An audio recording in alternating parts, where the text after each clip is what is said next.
Fala galera, aqui quem fala é Enio Modenese. Estamos aqui começando esse podcast para falar sobre muitas coisas, mas principalmente das coisas referentes à Palavra de Deus. Esse canal é o canal Simplificando, é uma brincadeirinha com a ideia de ser simples e de ficar simples, né? Em vez de simplificando. Nesse canal nós vamos falar das coisas que as pessoas pensam ser bastante complicadas de uma forma bem simples, de uma linguagem bem simples. Por que eu estou falando aqui hoje com um podcast? Porque é uma necessidade também que eu tenho de me comunicar da forma que eu converso naturalmente com os meus amigos no dia a dia, a forma que eu falo, entende? E de repente ajuda alguém e eu sei que também alguém me ajuda. Beleza? Hoje é dia 2 de maio de 2020. Nós estamos começando o nosso podcast e hoje nós vamos falar sobre algo que aflige uma galera. Tem um cara na Bíblia que ele ficou muito triste, muito triste. Quando você observa a vida dele, ele dá sinais evidentes que ele estava vivendo um tipo de depressão bem complicado. Esse cara é Davi. Quando você pega os Salmos, cara, nada mais é do que se você para pensar o que são os Salmos. É como se você conseguisse entrar na cabeça de um cara. E esse cara não era qualquer cara. Esse cara foi um cara que Deus olhou e falou assim: é um homem segundo o meu coração. Eu acho essa expressão bem complicada. Em outro momento nós tratamos sobre ela. Mas um homem segundo o meu coração. Achei em Davi um homem segundo o meu coração. Um cara cheio de falha. Um cara problemático, que tinha problemas sérios familiares. Mas Deus olha pro coração desse cara e fala: cara, esse cara tem algo que toca meu coração. Entende? E é dentro da cabeça desse cara, dos sentimentos desse cara, que nós vamos tentar entrar um pouquinho. E é muito interessante, cara, que normalmente quando você pega a Bíblia, a gente tem o costume de olhar para a Bíblia como um livro, nossa, tão grandioso, tão distante. Eu quero te convidar agora a olhar para os escritos secretos, as canções secretas de um cara. Os Salmos nada mais são do que aquilo que estava no coração de um poeta que também era rei, que também era um guerreiro, que tinha muita coisa guardada, tinha muito amor guardado, mas também tinha muita raiva, tinha medos, tinha os seus receios. E cara, você tem a oportunidade de pegar um livro como é o livro dos Salmos. Claro que houve outros escritores, mas o principal deles é Davi. E como se você pegasse um diário secreto de alguém e lesse o que passa na cabeça da pessoa. São muitas e muitas coisas. Ele registra ali as suas orações, as suas angústias, os seus lamentos. E eu quero começar hoje falando com vocês em um momento que esse cara estava muito mal. Esse cara estava mal. E ele escreve isso na forma de uma canção bem triste, no Salmo 142. O Salmo 142, ele fala assim: com a minha voz eu clamei ao Senhor, com a minha voz eu supliquei ao Senhor. É claro que aqui existe um estilo poético da narrativa hebraica de repetir, né? De repetir frases para dar importância à informação que ele está colocando. Aqui ele coloca, olha a intensidade que ele coloca. Eu derramei a minha queixa perante a sua face, expus-lhe a minha angústia. Esse cara tava muito angustiado, muito chateado. Aí ele simplesmente não fala que ele orou. Ele não simplesmente fala assim, cara, eu fui ali falar com Deus. Não, ele fala, eu derramei. Como que alguém fala, cara, tem muita coisa aqui e não dá para ser no conta-gota não, então eu tenho que derramar. Então ele derrama, eu derramei as minhas angústias diante do Senhor, e perante a sua face eu expus ali as minhas angústias. Quando meu espírito estava angustiado em mim, então conheceste a minha vereda. No caminho que eu andava, esconderam-me um laço.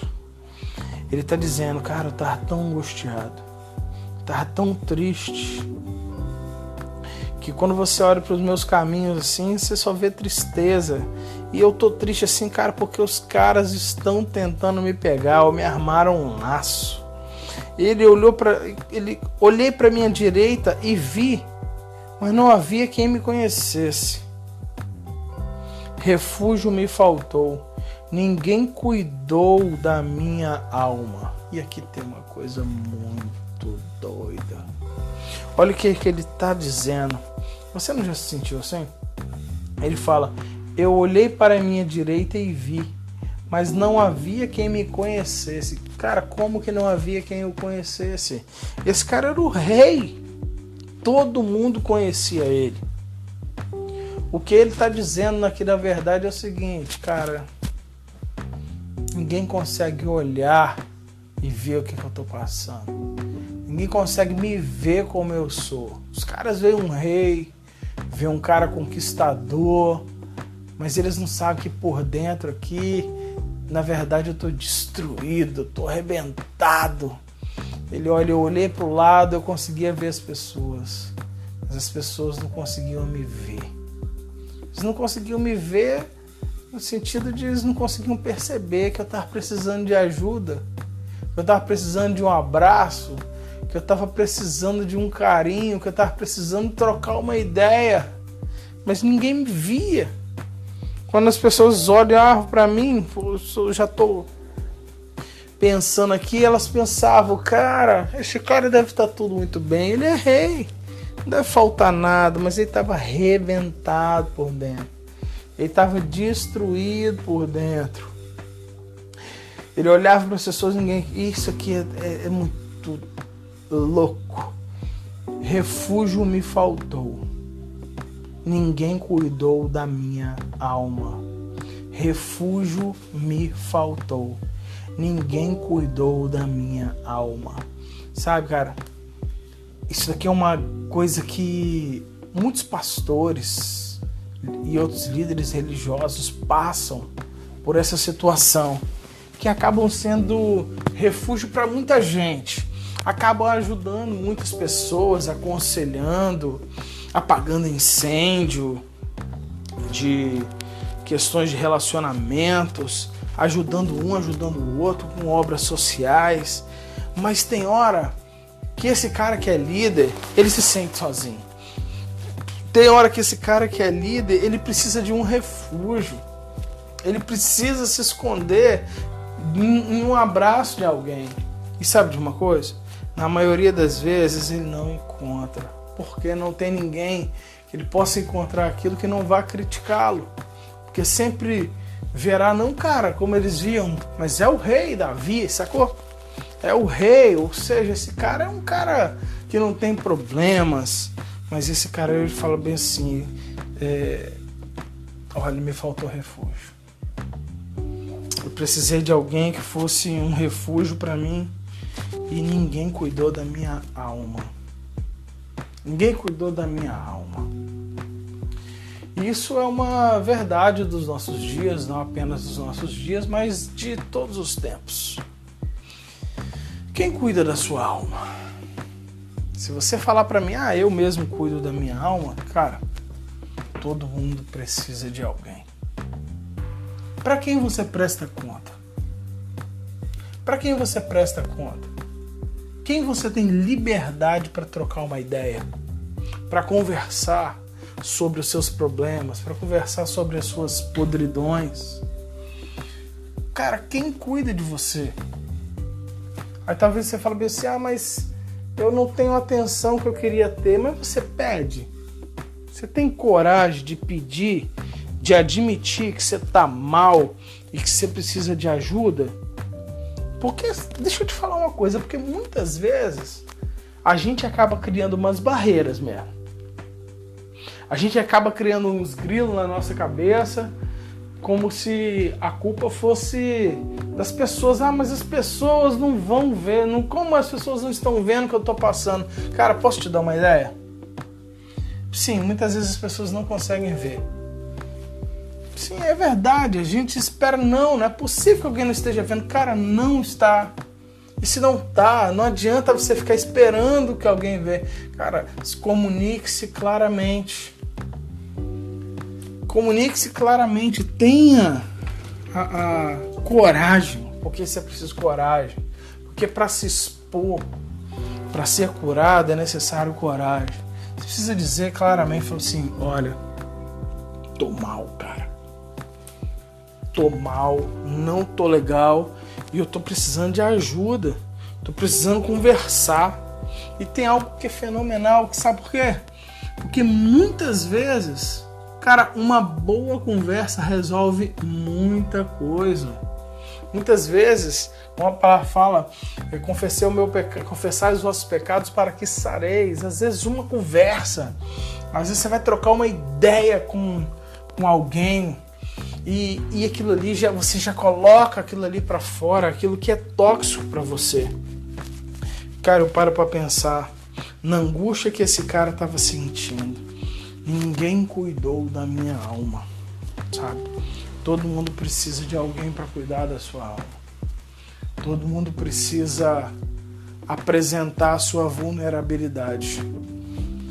Eu cresci numa geração que falava que pastor não pode mostrar fraqueza.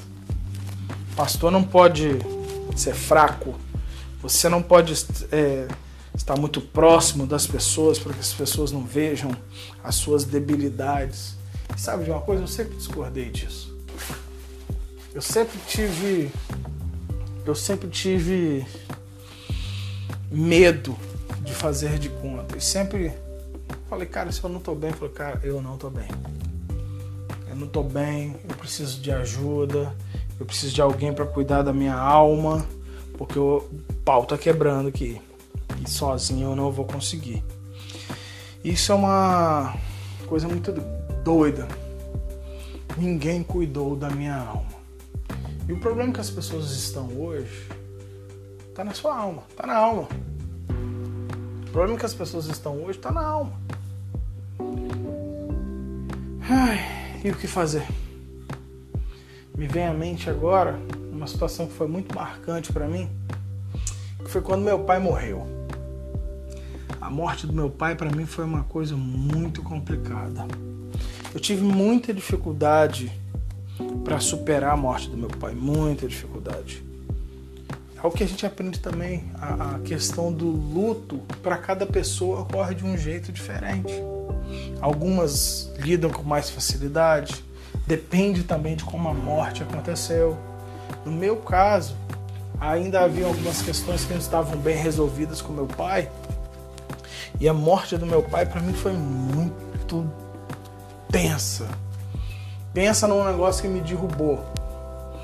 Depois da morte de papai, eu fiz um período em que eu fiquei deprimido, sim.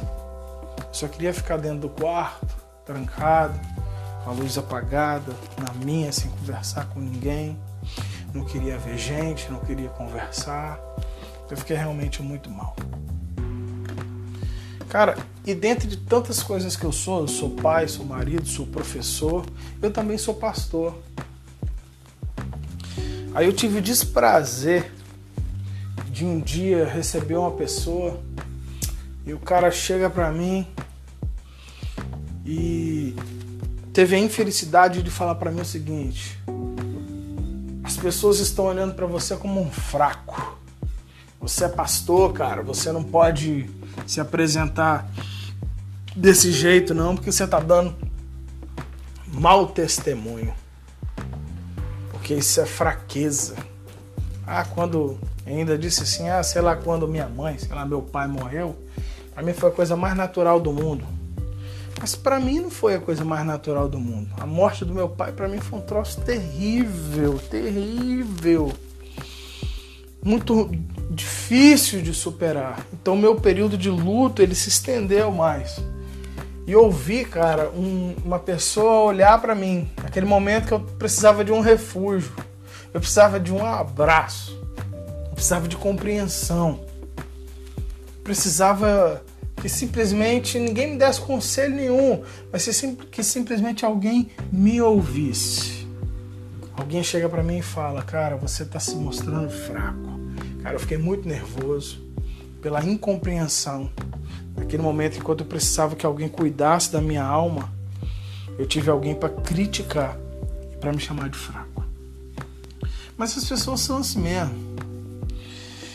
Graças a Deus, o tempo passou e a gente conseguiu passar por isso. Por que você fez, N? Cara, o que eu fiz? Eu continuei vivendo. Enxerguei que a vida tem que continuar, mas eu precisava respeitar o meu período de luto. Eu precisava me respeitar. Eu precisava respeitar a minha estrutura, que naquele momento ali não estava nada bem. Você está entendendo? E hoje, isso me ajuda porque eu tenho um pouco mais empatia e compreensão com outros que passam por essa situação. Muitas vezes as pessoas estão deprimidas e o cara fala, é frescura porque nunca passou. Porque esse troço é real. Esse troço é uma miséria, esse negócio. É um troço complicado. Em outros momentos nós falaremos mais sobre isso. Aí, cara, voltando aqui pro Davi. Ele fala, eu não encontrei ninguém para cuidar da minha alma. Aí ele fala, continua. Versículo 5. O Salmo 142. A ti, Senhor, eu clamei e disse, tu és o meu refúgio, a minha porção na terra dos viventes. Atende o meu clamor, porque eu estou muito abatido. Livra-me dos meus perseguidores, porque são mais fortes do que eu. Você está entendendo? Os perseguidores de Davi eram mais fortes do que ele? Não eram. Esse cara é o cara que tinha derrubado Golias. Esse cara é o cara que tinha vencido exércitos enormes. Esse cara é o cara que tinha armado estratégias e conquistado várias batalhas. Mas naquele momento, seu estado emocional estava muito ruim. Naquele momento, seu estado emocional estava muito ruim. Então ele se via muito fraco. Aí aqui é onde ele fala, os meus inimigos, livra-me porque os meus inimigos são mais fortes do que eu. Não são. Os meus problemas são maiores do que eu. Na verdade, não eram. Ele se via fraco. Mas ele está fazendo o que aqui? Ele está clamando a Deus, cara. Versículo 7. Tira a minha alma da prisão, para que eu louve o teu nome.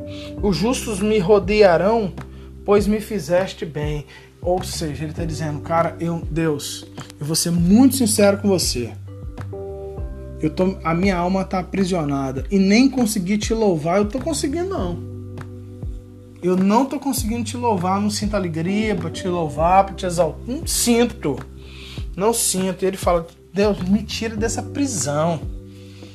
Porque esse sentimento, essa depressão é uma prisão.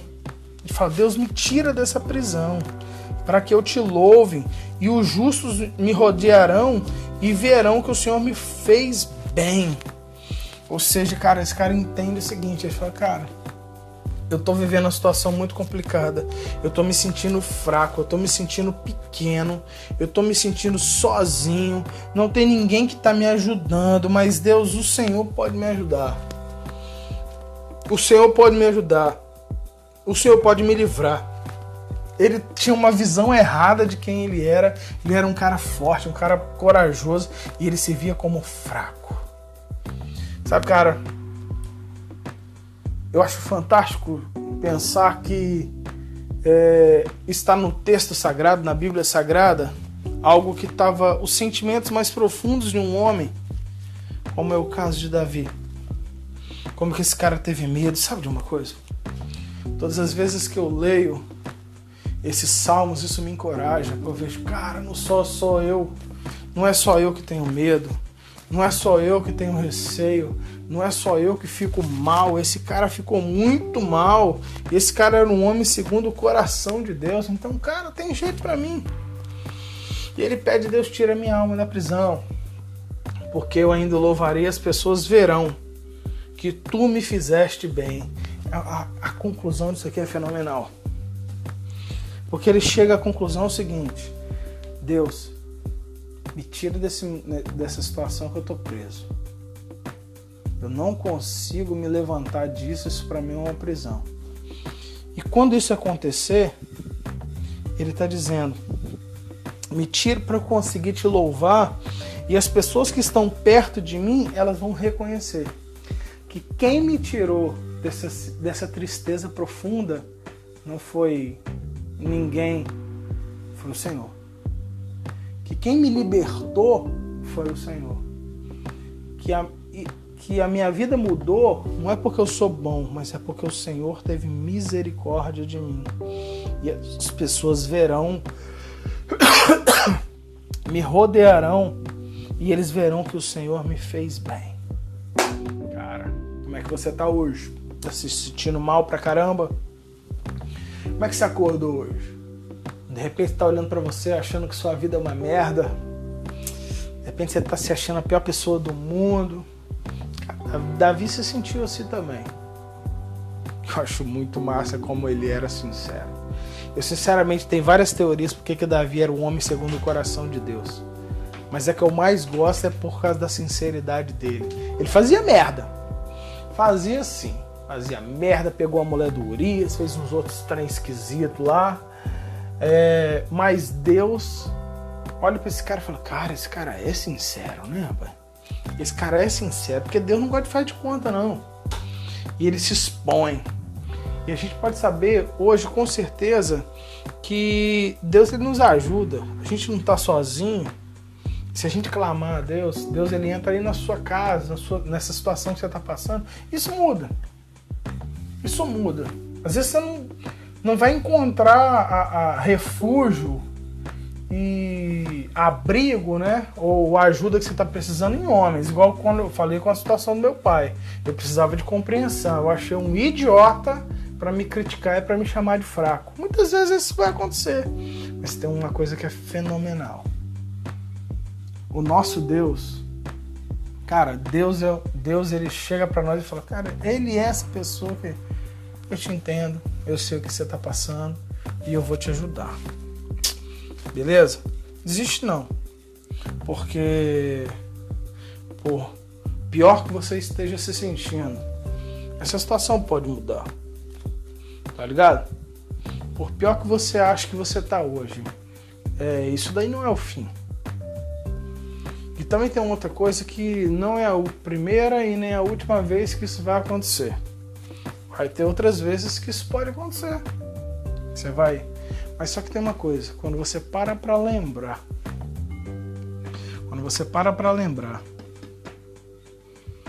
que em outras situações anteriores Deus cuidou de você, você pode ter segurança para saber que Ele vai cuidar de você agora também. Ou seja, talvez você não tenha a compreensão dos homens, mas Deus compreende o que você está passando. Deus compreende o que você está sentindo. Você não está sozinho. E caso você precise, a gente está aí à disposição, beleza? Querendo entrar em contato, existe uma rede de ajuda, existem pessoas prontas a ajudar, mas você tem que abrir a boca, sabe? Você tem que abrir a boca. Ficar calado não vai ajudar muito, não. Se você tem um problema, se você precisa de uma intervenção, de uma mediação, fala, comunica, dê a possibilidade de ser ajudado. Às vezes a única coisa que você está precisando é ser ouvido. Às vezes a única coisa que você está precisando é de alguém que pare para te ouvir, que alguém que pare para te entender um pouquinho. Tá bom? Falou! ficamos por aqui hoje. Estamos encerrando esse podcast hoje. Fique com Deus. Nós nos vemos na próxima. Tchau.